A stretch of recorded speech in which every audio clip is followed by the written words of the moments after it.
Hey everyone, welcome back to Skip School and a full end breakdown.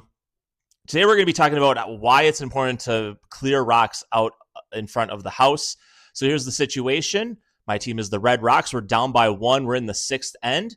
And we're trying to build a big end. So our first shot, we're going to try to go around their corner guard. Doesn't quite make it there. Two guards in front of the house, both off to the side. Team, they're like, yeah, we'll try to play behind there. Let's see what we can do now. And if we get a center guard, that's fine too. So they throw their shot, and it ends up being another guard right stacked on top of each other. Big thing that happened, like you can see the reaction. It's like, boy, what's the ice doing? That happened a lot. Like we had some fast spots, we had slow spots. It was really hard to read some of the ice at times, which made this end a little bit tricky for everybody. So here's the next shot that we have. Doesn't quite get up there, but we are on the center line. That is going to be important here in just a little bit. Our skip really would have liked to have cut that corner off, but playing on that center line might have worked out for us, and we'll talk about that in a little bit. They're going to try again. They're going to try to go into the house, but they hit the rock off the center line, which is important because if you're like our club, we are playing the tick rule. If you're not familiar, the tick rule is that while the free guard zone is effect, you're not allowed to remove an opponent's rock from the center line.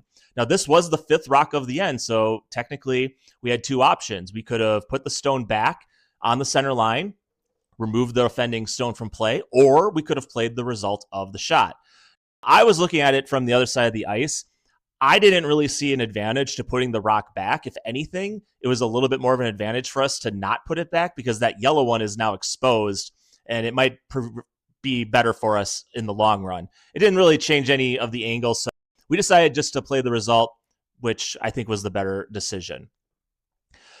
Here's the next shot. This is our second's first shot, and we try to come around and just can't get it into the house. We have 6 rocks in play, 6 rocks all in front of the house.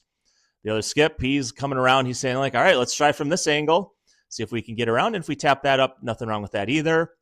Doesn't quite come around like we wanted it to, and it bounces off a guard and sits right on top of another one of their guards. So this is where I kind of chime in and I say, hey, maybe we just need to blow things up. We just need to change some angles up, try to remove some of these rocks out in front. And this is what I'm going to coin the club peel.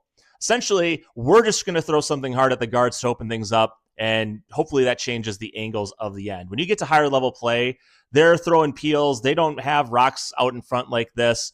They're more precise. But with us, all we're trying to do is we're going to target an opponent's rock, come at it from an angle that ensures something is hit, and hope that things are opened up or puts us in a position for later in the end where we might have a better shot at a draw. So by getting rid of this yellow one, or even hitting off of the red that's in front of the yellow, or being wide and hitting the yellow and the red and the yellows over there, it's just going to hopefully open things up. And because of the way the rocks are situated, they're all going to split around. There's not going to be much risk for rocks sticking around too much. So here's the result of the shot. Our shooter rock stays in the house. Theirs gets pushed to the edge of the rings. So we've opened up some alleys. We've got ourselves a little bit more of an advantageous angles here as well. The other team, they have something cool coming up here. They have something called a drag shot. Now, with a drag shot, you kind of treat these rocks as if there are one.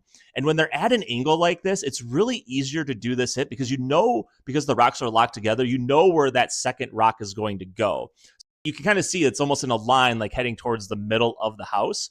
So they tried this drag shot. They hit it square, but that second rock was just hit a little too hard, and we're able to sweep it out of the rings. It was a really good attempt, but it was just probably hit a little too hard. I'm going to do another video on drag shots because I think it's a cool thing to try if you have an opportunity to see that in a game.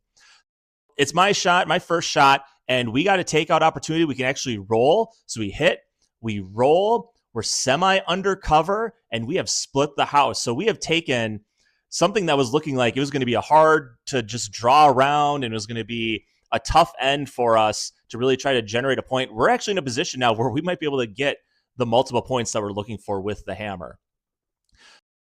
The other skip, he's setting up. He does have an alleyway to get at this rock. He's going to see if he can have his thrower do it. And even if he hits something up front, there's nothing wrong with that either. So here it comes, just sneaks by that guard, and look at this shot.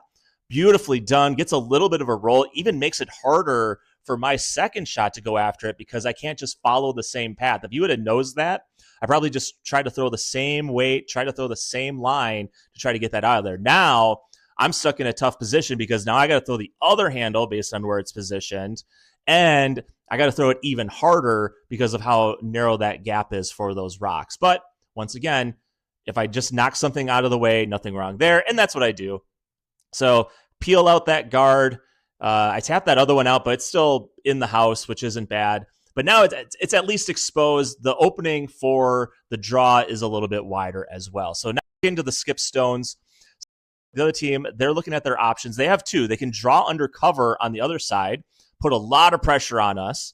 But what they're going to go after is just guarding this shot rock. Because if they guard that shot rock, that's going to really make it harder for us to score more than 1 point. And if we go back to the scoreboard, remember, they're up by 1. They don't have the hammer. So they don't have to play too aggressive and try to get a second one in the house. If anything, because of, we play with time rules where you have to, you can't start a new end after a certain time.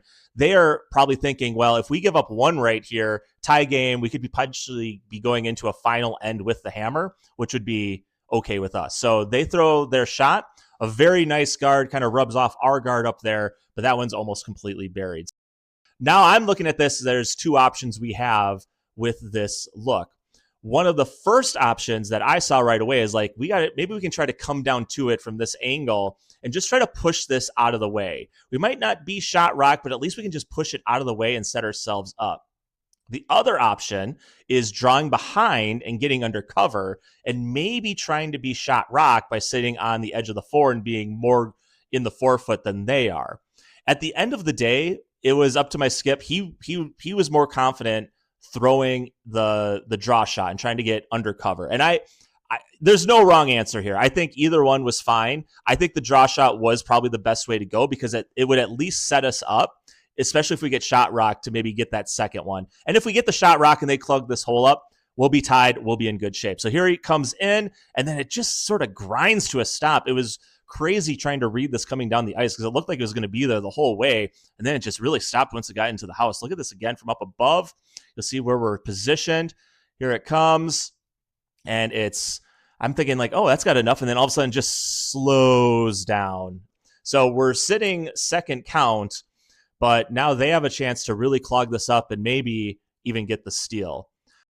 Once again, they're going to play for the guard. They're going to look at see where they want to set up. But as we kind of look at it from right here, what they really need to do is they just need to clog that opening and really just make it harder for us to go after their stone. So this one comes in a little bit heavier, and it's going to get fully buried. It's going to be in the house, but we have the opportunity here.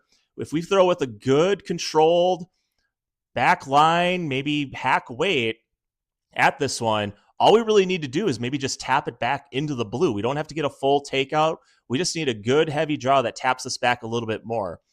Look at this arrow here. If we can just get it so it kind of taps into the blue, we're going to be sitting 2. We'll take the lead, and that will be a really good outcome for us. Unfortunately, things happen. This one was thrown a little bit narrow. That's where I set up because I knew we just didn't need to throw it too hard. Threw it a little too narrow, crashes the guards. But in the end, no real harm done because they did steal 1.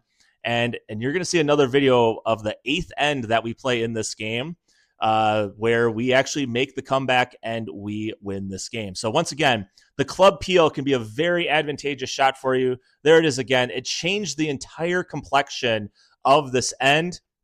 And I really encourage you, if you've got an end where there's just a lot of rocks out in front, nothing in the house, go ahead, throw a fastball down the middle of the ice and see what happens. Thank you so much for watching. I hope you appreciated this full end breakdown. If you really liked it, please make sure to like and subscribe so you get more curling tips added to your algorithm, and then you'll get all these videos showing up in your feed. You'll see some of the shorts, but thanks a lot for watching, and we'll see you next time.